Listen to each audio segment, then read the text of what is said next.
Hello વિદ્યાર્થી મિત્રો, આપણે પીરિયોડિક ટેબલ, આવર્તક કોષ્ટક અને એને લગતા દરેક ટોપિકની ડિસ્કશન કરી ગયા.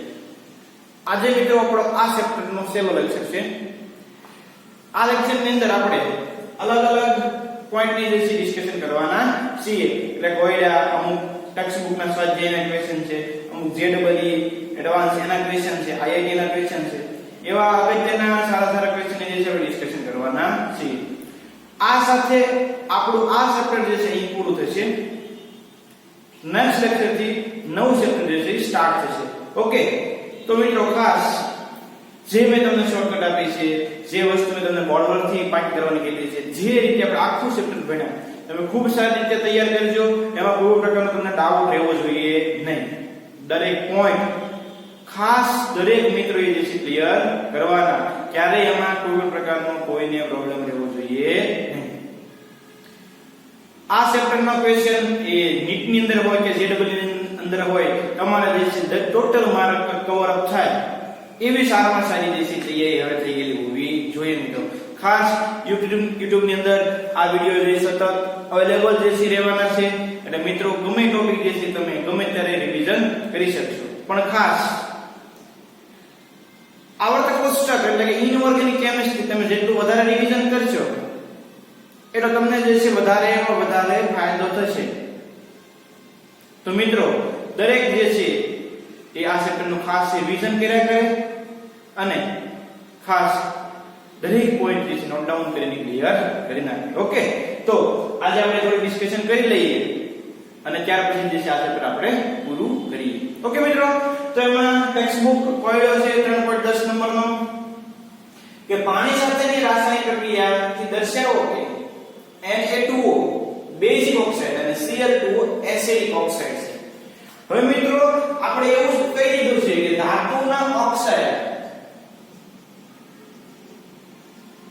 ધાતુ ઓક્સાઇડ એ સ્વભાવ કેવો હોય ભાઈ? તો કે બેઝિક હોય. અને અધાતુ ઓક્સાઇડ સ્વભાવ કેવો હોય ભાઈ? તો કે એસિડિક હોય.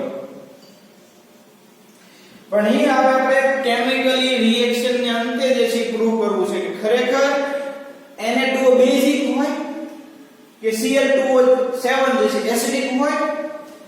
તો મિત્રો આ ઓક્સાઇડ ને તમારે પાણી સાથે પ્રક્રિયા કરવી પડે. Cl2O7 અને Na2O ની કોની સાથે પ્રક્રિયા કરવી પડે ભાઈ? તો કે પાણી સાથે. અહીંયા મિત્રો બનશે NaOS, અહીંયા બનશે મિત્રો SClO4. પ્રક્રિયા બેલેન્સ કરવા માટે અહીંયા 2 વડે મલ્ટીપ્લાય કરો, અહીંયા 2 વડે મલ્ટીપ્લાય કરો. જો પ્રક્રિયા બે ની અંદર બેલેન્સ થઈ ગયેલી છે. હવે મિત્રો લિટમસ પેપરનો તમે ઉપયોગ કરો અને NaOS નો રાસાયણિક સ્વભાવ તમે નક્કી કરો તો તમને બેઝિક મળશે. લિટમસ પેપરને અંતે એટલે કે લિટમસ ટેસ્ટ તમે કરશો તો તમને HClO4 નો રાસાયણિક સ્વભાવ કેવો મળશે? એસિડિક મળશે. એસિડ ભૂરા લિટમસ પેપરને લાલ બનાવે, બેઝ ભૂરા લિટમસ પેપરને લાલ બનાવે. મિત્રો બધાને ખ્યાલ છે?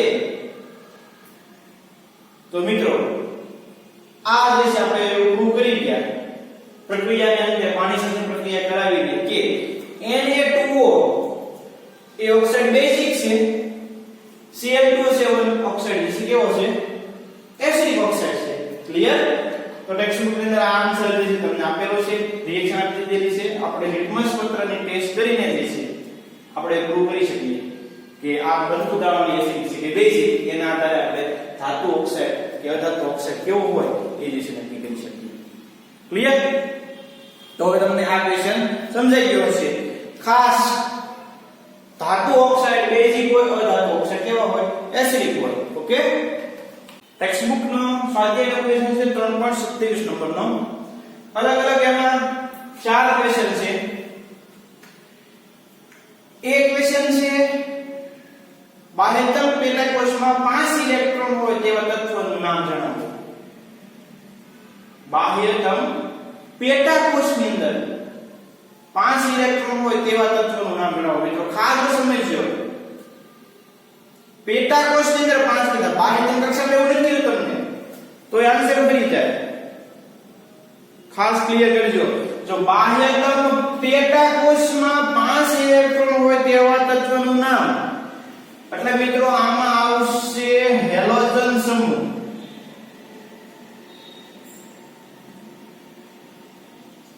કોણ આવશે આની અંદર? હેલોજન સમૂહ. ક્લોરીન, ફ્લોરીન, બ્રોમિન અને આયોડીન. કારણ કે હેલોજન સમૂહની સામાન્ય ઇલેક્ટ્રોનિક કન્ફિગરેશન છે NH2NP5. આપણે કીધું છે બાહ્યતમ પેટા કોષની અંદર, બાહ્યતમ આ પેટા કોષ થયો અને બાહ્યતમ કોષમાં 5 ઇલેક્ટ્રોન કીધા હોય તો 15મો સમૂહ આવે. બાહ્યતમ કોષમાં 5 ઇલેક્ટ્રોન હોય તો 15મા સમૂહના તત્વો આવે. બાહ્યતમ પેટા કોષમાં 5 ઇલેક્ટ્રોન હોય તેવા તત્વોના નામ તો એમાં આવે હેલોજન સમૂહ, ક્લોરીન, ફ્લોરીન, બ્રોમિન અને આયોડીન. જો એક શબ્દ ખાલી બે વસ્તુ મૂકે છે, પેટા કોષ અને ખાલી કોષ, એમાં આખો આન્સર જે છે ચેન્જ થઈ જાય. એટલે આ નાની નાની વાત જે છે કે આપણે ક્લિયર કરવાની કે જેથી આપણે સારામાં સારા માર્ક જે છે આપણે કવર અપ કરી શકીએ મિત્રો. ખાસ યાદ રાખજો, જેટલા વધારે એમસીક્યુ સોલ્યુશન, જેટલા વધારે એમસીક્યુ ડિસ્કશન, જેટલા વધારે મેસેજ ડિસ્કશન, એટલો જે છે તમને નીટ સીડબ્લ્યુ માં વધારે ફાયદો. બી, 2 ઇલેક્ટ્રોન ગુમાવવાનું વલણ ધરાવતા સમૂહનું નામ, તત્વના નામ. 2 ઇલેક્ટ્રોન ગુમાવવાનું વલણ કોણ ધરાવે? તો મિત્રો આપણે બધાને ખબર છે કે પહેલા તો ઇલેક્ટ્રોન ગુમાવે કોણ? તો કે ધાતુ. પહેલા ઇલેક્ટ્રોન ગુમાવે કોણ? તો કે ધાતુ. તો આપણે પહેલા અને બીજા સમૂહમાં આન્સર દેવાનો થાય, કારણ કે મહત્તમ ધાતુ કણનો ગુણધર્મ ધરાવે. તો કોણની બાહ્યતમ કક્ષાની અંદર 2 ઇલેક્ટ્રોન છે? તો આપણે બધાને ખબર છે મિત્રો કે સમૂહ 2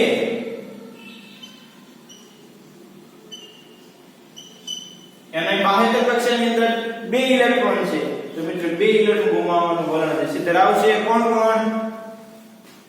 તો બીજા નંબરના સમૂહની અંદર બેરિલિયમ, મેગ્નેશિયમ, કેલ્શિયમ, ટ્રોન્શિયમ અને બેરિયમ.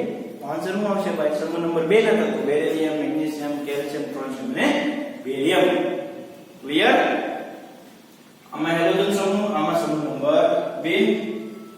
2 ઇલેક્ટ્રોન પ્રાપ્ત કરવાનું વલણ ધરાવતા તત્વનું નામ. કોણ જે છે એ 2 ઇલેક્ટ્રોન મેળવે? તો કે જેના અષ્ટક પૂરું થવા 2 ઇલેક્ટ્રોનની ઘટ હોય ઈ. મિત્રો સમૂહ નંબર વિચારો તો સમૂહ નંબર 16 ઓક્સિજન, સલ્ફર, સિલેનિયમ. તો લખી નાખો ઓક્સિજન, સલ્ફર, સિલેનિયમ. આ બધા જે છે એ 2 ઇલેક્ટ્રોન પ્રાપ્ત કરવાનું. પ્રાપ્ત ઇલેક્ટ્રોન કોણ કરશે? તો કે જે અધાતુ હોય ઈ. અધાતુ ઇલેક્ટ્રોન મેળવે, ધાતુ ઇલેક્ટ્રોન ગુમાવે. આની અંદર બેરિલિયમ, મેગ્નેશિયમ, કેલ્શિયમ, બેરિયમ. આની અંદર ક્લોરીન, ફ્લોરીન, બ્રોમિન અને આયોડીન. ઓક્સિજન, સલ્ફર, સિલિનિયમ અને ટેલ્યુરિયમ. આ બધા જે છે 2 ઇલેક્ટ્રોન પ્રાપ્ત કરવાનું વલણ ધરાવે. ક્લિયર મિત્રો? ડી, ખાસ ક્વેશ્ચન સમજો. ધાતુ તથા અધાતુ ઓરડાના તાપમાને પ્રવાહી તેમજ વાયુ સ્વરૂપ ના તત્વો ધરાવતા સમૂહનું નામ. એટલે કે ધાતુ પ્રવાહીમાં હોય એવો કયો સમૂહ? તો મિત્રો મર્ક્યુરી જે છે, મર્ક્યુરી, પારો, Hg એ ઓરડાના તાપમાને પ્રવાહી રૂપ અવસ્થાની અંદર હોય તો મિત્રો એ સમૂહ નંબર 12 ની અંદર આવે. અને ઓરડાના તાપમાને અધાતુ અને વાયુ સ્વરૂપમાં તો એમાં સમૂહ જે છે એ 15, 16 અને 17 ના તત્વો આવે. Nitrogen, oxygen, chlorine, chlorine. આ બધા જે છે કેવા છે? વાયુ સ્વરૂપના તત્વો છે. તો એના સમૂહ નંબર જે છે, હવે થોડો ક્વેશ્ચનમાં થોડો પ્રોબ્લેમ કે ટ્રાન્સલેશનમાં મિસ્ટેક છે એવું લાગે છે, પણ આપને ખબર હોવી જોઈએ પૂર્ણ તાપમાને પ્રવાહી કોણ છે ધાતુ? તો કે ધાતુ Hg મોલેક્યુલ છે. અધાતુ વાયુ સ્વરૂપમાં હોય તો નાઇટ્રોજન, ઓક્સિજન, ક્લોરીન, ક્લોરીન. બરોબર? આ બધા જે છે એ વાયુ સ્વરૂપ તત્વો છે. તો હવે તમને આન્સર વિશે પડી ગયો છે. તો આ વાત થઈ ટેક્સ્ટ ટેક્સ્ટબુક 3.37 નંબરનો ક્વેશ્ચન એના અલગ અલગ પેટા પ્રશ્નો દેતા એના આન્સર ને આપણે ડિસ્કશન કરી. જોઈએ મિત્રો હવે આગળનો ક્વેશ્ચન. તો ટેક્સ્ટબુક નો ક્વેશ્ચન છે 3.30 નંબરનો પ્રશ્ન છે.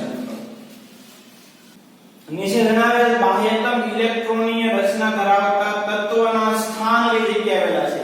એટલે આપણે અલગ અલગ ઇલેક્ટ્રોનિક કન્ફિગ્યુરેશન આપી દીધી છે.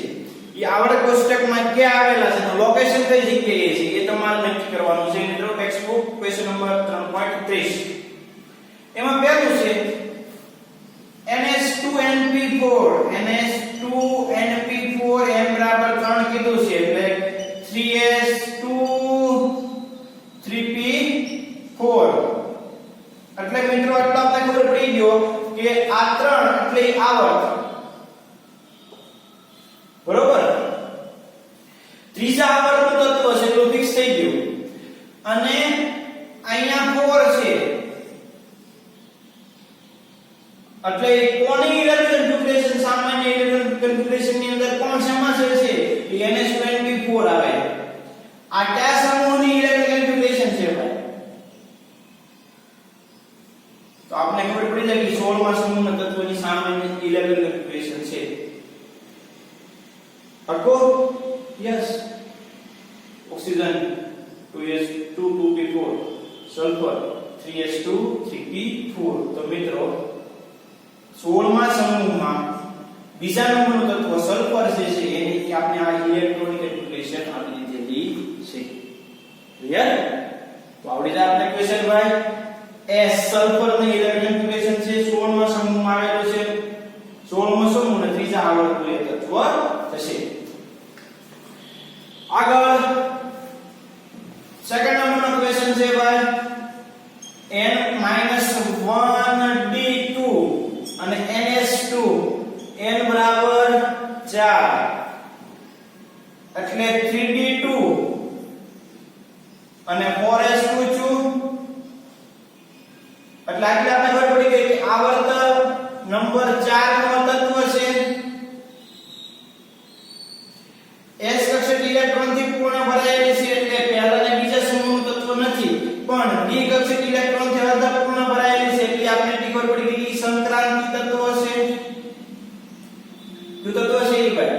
તો કે સંક્રાંતિ તત્વ છે, બરોબર. 3D2 છે મિત્રો એટલે કે સ્કેન્ડિયમ 3D1 ટિટેનિયમ થાય 3D2 ટિટેનિયમ થાય 3D2. તો મિત્રો ત્રીજા આવર્તનું અને સમૂહ નંબર 4 નું આ તત્વ થશે. આવર્ત નંબર 4 અને સમૂહ નંબર પણ 4 નું આ તત્વ થશે. તત્વ કયું હશે ભાઈ? તો કે ટિટેનિયમ. ખ્યાલ પડે છે ભાઈ? આપણે શરૂઆતમાં જે ઇલેક્ટ્રોન કન્ફિગ્યુરેશન શીખી ગયા એ જ બેઝ ઉપર જે છે આપણે આમાં આગળ વધવાનું થશે. ક્લિયર? તો ટિટેનિયમ થશે ચોથા આવર્તનું અને ચોથા સમૂહનું તત્વ. આગળ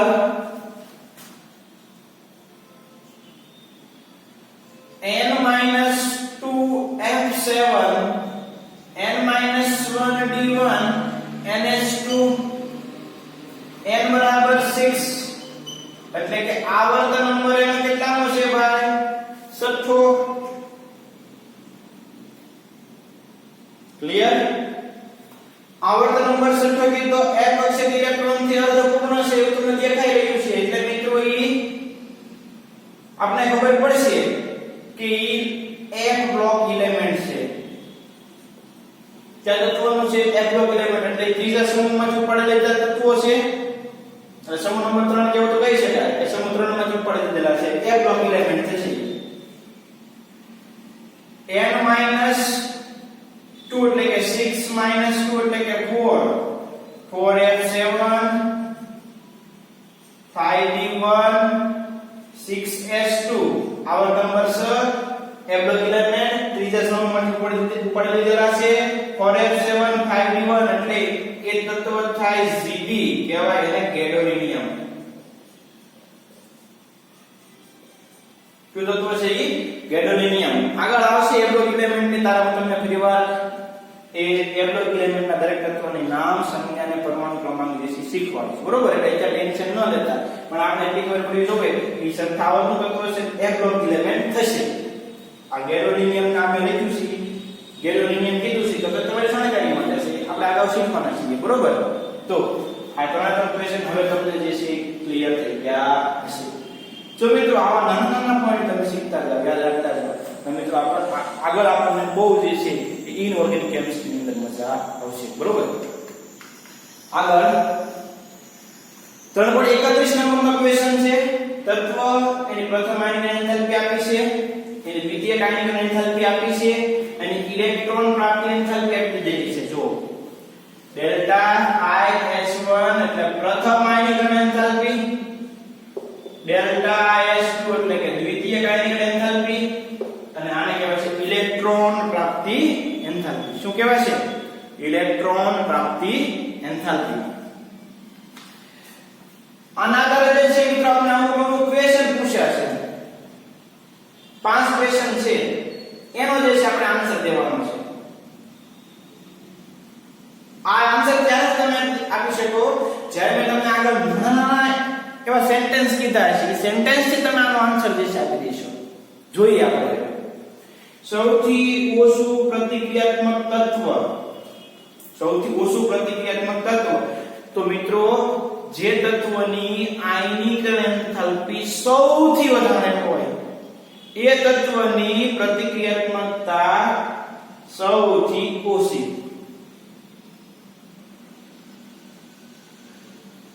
શું કીધું? સૌથી ઓછું પ્રતિક્રિયાત્મક. ઓછું પ્રતિક્રિયાત્મક ક્યારે હોય? જેની આયનિક એન્થાલ્પી સૌથી વધારે હોય મિત્રો. તો 5મા નંબરમાં જોવો તો એની આયનિક એન્થાલ્પી પણ વધારે છે અને એની ઇલેક્ટ્રોન પ્રાપ્તિ એન્થાલ્પી ધન છે. એટલે સૌથી ઓછું પ્રતિક્રિયાત્મક તત્વ જે છે થશે. બી કીધું છે સૌથી વધુ પ્રતિક્રિયાત્મકતા ધરાવતી ધાતુ. જેની પ્રતિક્રિયાત્મકતા સૌથી વધારે એની પ્રથમ આયનિક એન્થાલ્પી સૌથી ઓછી.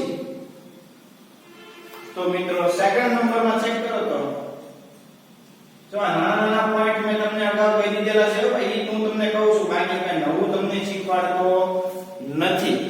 જેની પ્રથમ આયનિક એન્થાલ્પી સૌથી ઓછી એ સૌથી વધારે પ્રતિક્રિયાત્મક. જેની આયનિક એન્થાલ્પી સૌથી વધારે એની પ્રતિક્રિયાત્મકતા સૌથી ઓછી. 5મા નંબરમાં સૌથી વધારે ઓછું પ્રતિક્રિયાત્મકતા, આને સૌથી વધારે સૌથી ઓછી એટલે સૌથી વધુ પ્રતિક્રિયાત્મક.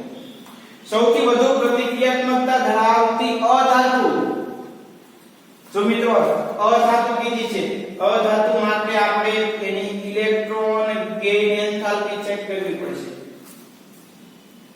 જેની ઇલેક્ટ્રોન પ્રાપ્તિ એન્થાલ્પી સૌથી વધારે ઋણ એની પ્રતિક્રિયાત્મકતા સૌથી વધારે. જો 3 સેન્ટેન્સ યાદ રાખવાના. જેની આયનિક એન્થાલ્પી સૌથી વધારે એની પ્રતિક્રિયાત્મકતા ઓછી.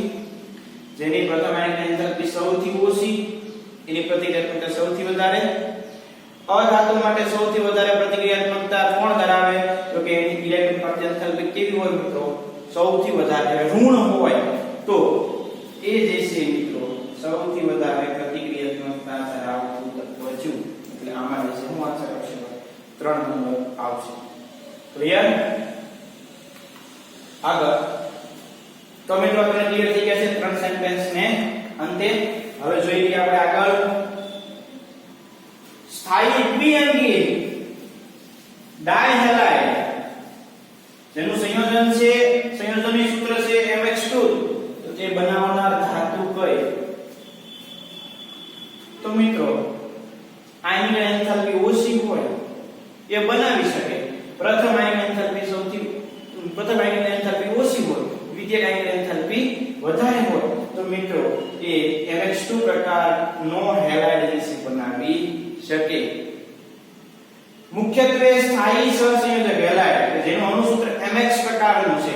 જો હવે તમને આમાં આન્સર સિલેક્શન કરવામાં પ્રોબ્લેમ થશે, કારણ કે આ બાકીનો છે બરોબર એક આ બાકી રહ્યું છે એક આ બાકી રહ્યું છે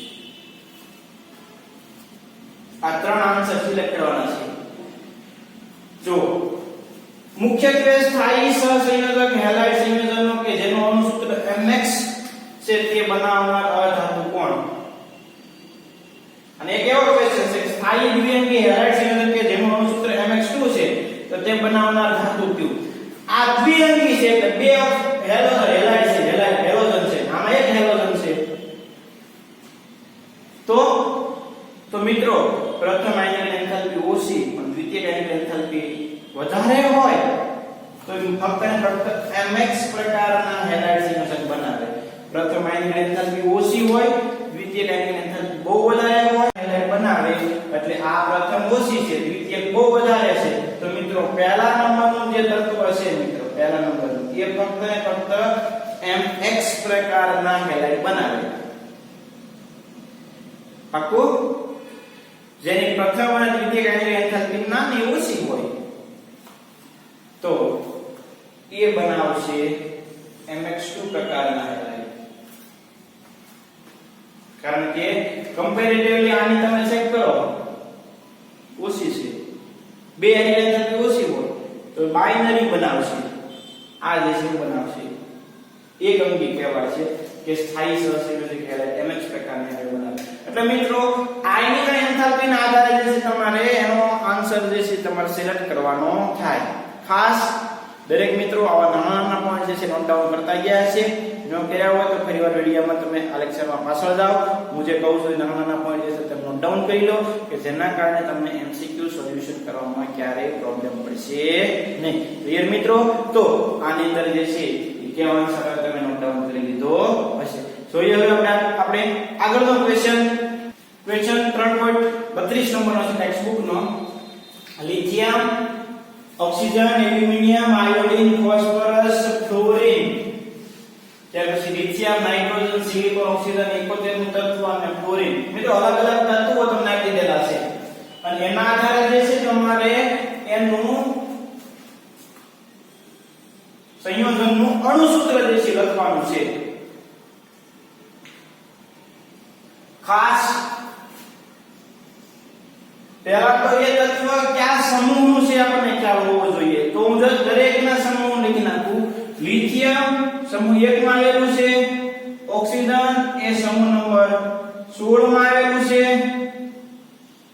એલ્યુમિનિયમ 13 ની અંદર આયોડીન 17 ની અંદર ફોસ્ફરસ 15 માં સમૂહમાં ક્લોરીન એ 17 માં સમૂહમાં 71 નું તત્વ એટલે લ્યુટેશિયમ ફ્લોરિન એટલે 17 માં નંબરનું સમૂહ તત્વ સિલિકોન એટલે કાર્બન વાળા સમૂહમાં કાર્બન એટલે કે એ 14 ઓક્સિજન એટલે કે 16 નાઇટ્રોજન એટલે કે 15 મેગ્નેશિયમ એટલે કે 2 તો મિત્રો મેં દરેકના સમૂહ તમને લખી દીધા બરોબર સમૂહ ઉપરથી આપણને શું મળશે ખબર એની સંયોજકતા સમૂહ ઉપરથી આપણને શું મળશે એની સંયોજકતા મળી જાય એટલે તમને એનું સંયોજન કઈ રીતે ક્યુ હશે એ ખબર પડી જાય પહેલું છે મિત્રો લિથિયમ અને ઓક્સિજન લિથિયમ સમૂહ નંબર 1 ઓક્સિજન સમૂહ નંબર 16 એની સંયોજકતા 2 હતી ભાઈ યાદ કરો તો મિત્રો આ બે ને અહીંયા મલ્ટીપ્લાય કરો આ એકને અહીંયા મલ્ટીપ્લાય કરો બનશે Li2O તો આ સંયોજન હોય એની અંદર ઈઝી પડે લખવા માટે બાકી સંકલન આધારે સમજવું તમે સહેલાઈથી સમજી શકો પણ આપણે અત્યારે બહુ ડેપ્થમાં જવાની જરૂર નથી જે જરૂરી છે તમને કહે તો સેકન્ડ નંબર છે મેગ્નેશિયમ અને નાઇટ્રોજન મેગ્નેશિયમ એટલે Mg નાઇટ્રોજન એટલે N સમૂહ 2 એટલે એની સંયોજકતા 2 સમૂહ 15 એની સંયોજકતા હોય 3 તો કાંઈ નથી આમાં આવું હશે Mg3N2 આવડે જાય કે ન આવડે જાય હા એવું છે કે નહીં જોવો તો કાંઈ મૂંઝાવાની જરૂર નથી ભાઈ બધી વસ્તુ હેલી છે ખાલી આપણે રિવિઝન કરવાનું છે એલ્યુમિનિયમ એટલે Al આયોડીન એટલે I એલ્યુમિનિયમ એની સંયોજકતા કેટલી 3 આની સંયોજકતા કેટલી એલ્યુમિનિયમ આયોડીન ની 1 છે તો Al3 પ્રકારનો હેલાઇડ હશે. કાંઈ નથી આ નહીં, બરોબર. સાવ ઈઝી છે. આમાં તમે સ્ટેકનો નિયમ પૂરો કર્યો થઈ જાય.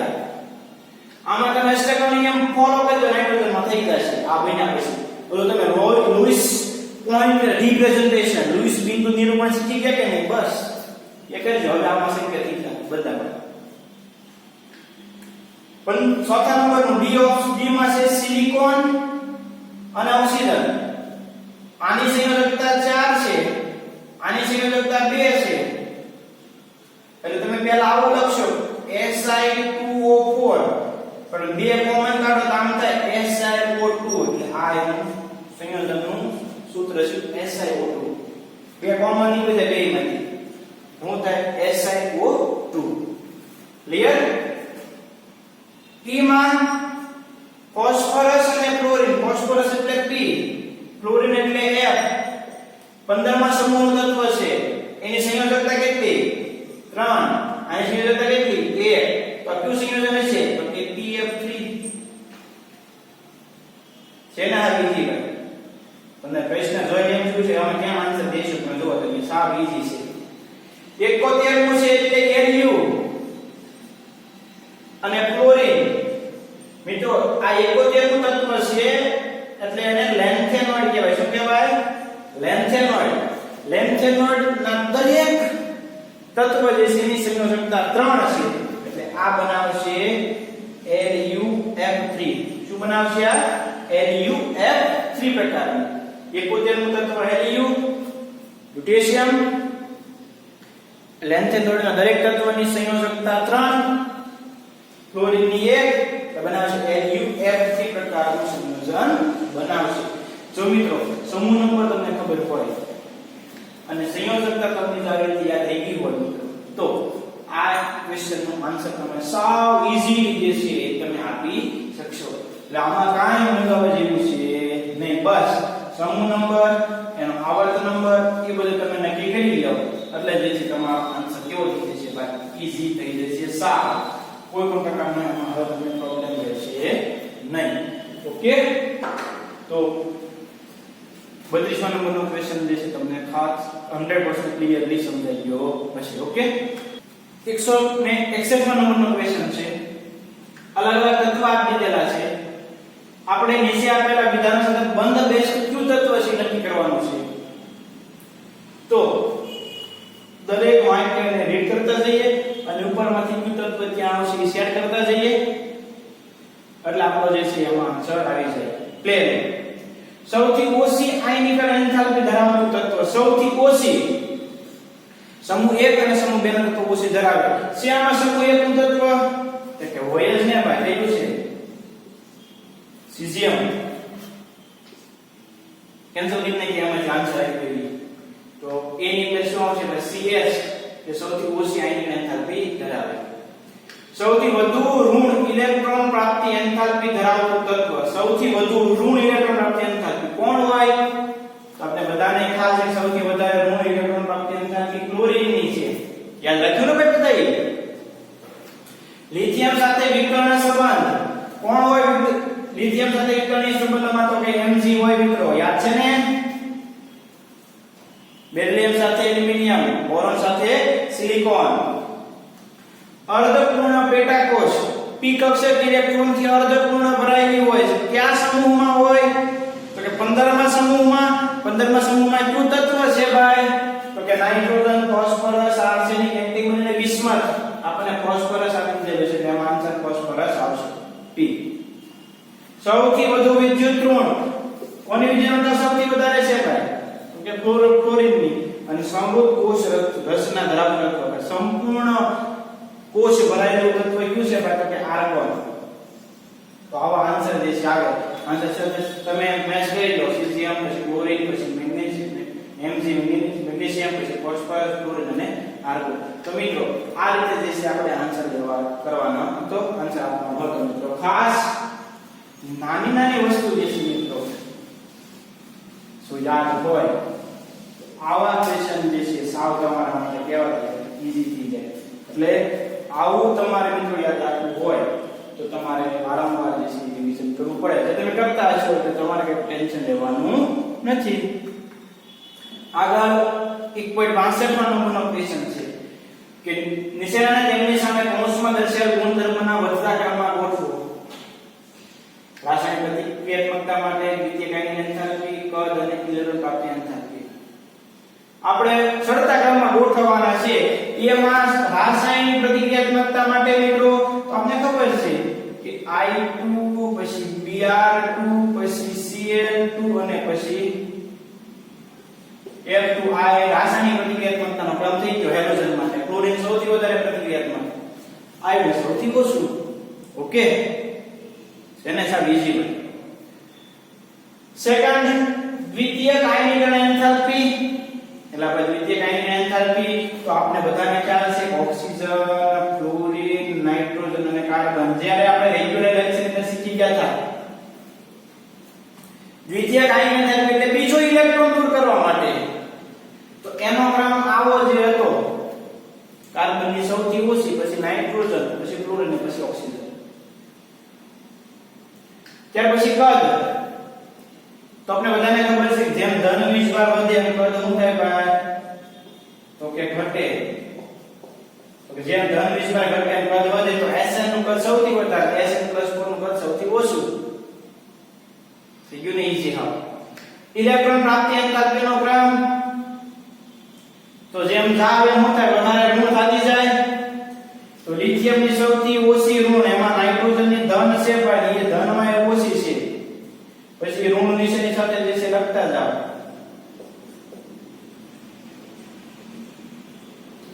આવો ક્રમ હતો. યાદ જોઈ લેજો. આગળ મેં આપણે સ્લાઇડ અંદર પણ આવી ગયું. નાઇટ્રોજન ની સૌથી ઓછી છે, ક્લોરીન સૌથી વધારે છે. તો મિત્રો આ બધા ક્રમમાં દરેકને જે છે આપણે ગોઠવી દીધા. બરોબર થઈ ગયું ને સાવીજી? તો આ જે છે તમારો આન્સર છે ભાઈ. આપણે જે છે લખી નાખ્યા બે વધતા ક્રમની અંદર જે છે ગોઠવવાના. ઓકે, જોઈએ JEE મેન્સ 2004 નો ક્વેશ્ચન છે. શું કહે છે ભાઈ ક્વેશ્ચન ની અંદર?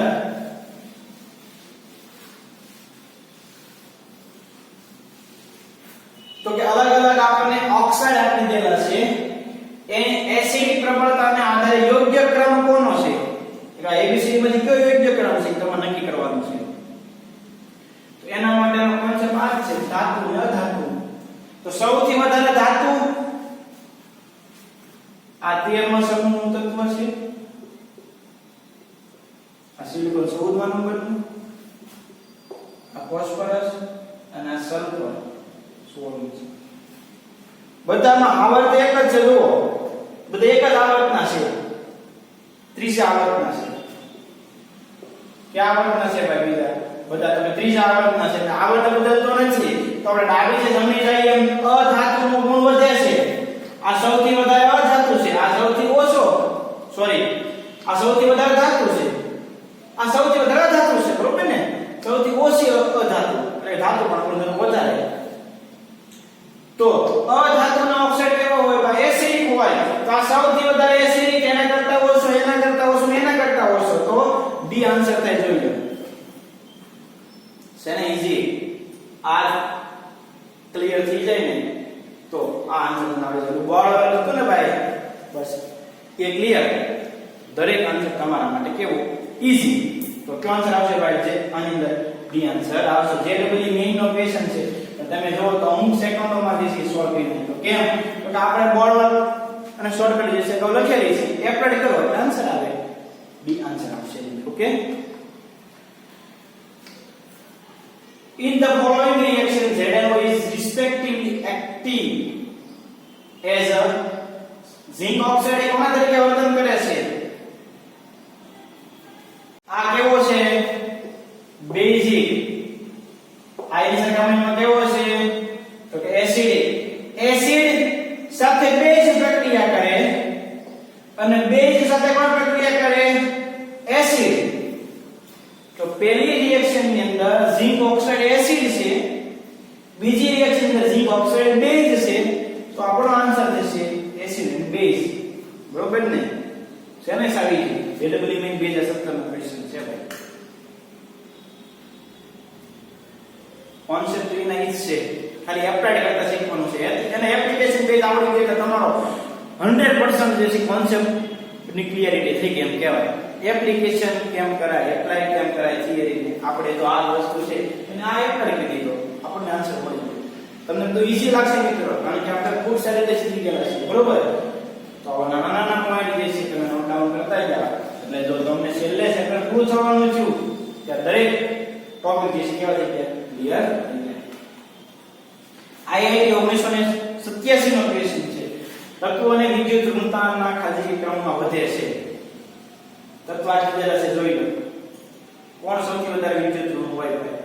આપેલા તત્વોમાં નાઇટ્રોજન હોય અને આપણે વધતા ક્રમમાં કીધી છે તો આ ક્રમ આવે. સિલિકોન સૌથી ઓછું, ત્યાર પછી ફોસ્ફરસ, કાર્બન અને નાઇટ્રોજન. નાઇટ્રોજનની વિદ્યુત ઋણતા સૌથી વધારે. ત્યારે કયા ક્રમમાં વધે? આમ તમે જાઓ સિલિકોન, ફોસ્ફરસ, કાર્બન, નાઇટ્રોજન, એમ વિદ્યુત ઋણતા જે છે વધતી જાય છે. આઈઆઈટી નો ક્વેશ્ચન જે છે આપણે સોલ્વ કર્યું. ક્લિયર મિત્રો? તો આ સાથે આપણું ચેપ્ટર નંબર 3 11th નું જે છે ક્લિયર થાય છે મિત્રો. દરેક પોઈન્ટ, દરેક શોર્ટકટ, દરેક બોર્ડ વર્ક ખૂબ સારી રીતે લખજો. એના માટે તમે મનોમંથન કરજો, વિચારજો કેવી રીતે એમસીક્યુ સોલ્વ થાય બધું ક્લિયર કરજો. તમને આપેલા મટીરીયલ અંદર એમસીક્યુ છે અથવા બીજા કોઈ પણ મટીરીયલ હોય તમને એમસીક્યુ મળતા હોય તમે એમસીક્યુ સોલ્વ કરો. એમાં કોઈ પણ ડાઉટ હોય તો ડાયરેક્ટલી જે છે એ સોશિયલ WhatsApp થી અથવા તમે કોલ કરીને જે છે મને પૂછી શકો છો. એનો તમને 100% એ ડાઉટ સોલ્યુશન જે છે થઈ જશે મિત્રો. વધારેમાં વધારે એમસીક્યુ સોલ્વ કરો, દરેક થિયરીના કોન્સેપ્ટ જે છે ક્લિયર કરો, જેના કારણે આખું ચેપ્ટર જે છે આપણા માટે કેવું થઈ જાય, સાવ ઈઝી થઈ જાય અને આપણે જે છે નીટ JEE માં સારામાં સારો સ્કોર જે છે પ્રાપ્ત કરી શકીએ. ક્લિયર? તો આજે જે છે આપણે આ ચેપ્ટરને અહીંયા પૂરું કરીએ છીએ. નેક્સ્ટ લેક્ચરમાં નવું ચેપ્ટર જે છે આપણે સ્ટાર્ટ કરશું. ત્યાં સુધીમાં મિત્રો દરેક પોઈન્ટ જે છે ખાસ તમે ક્લિયર કરી જાઓ. Okay, thank you.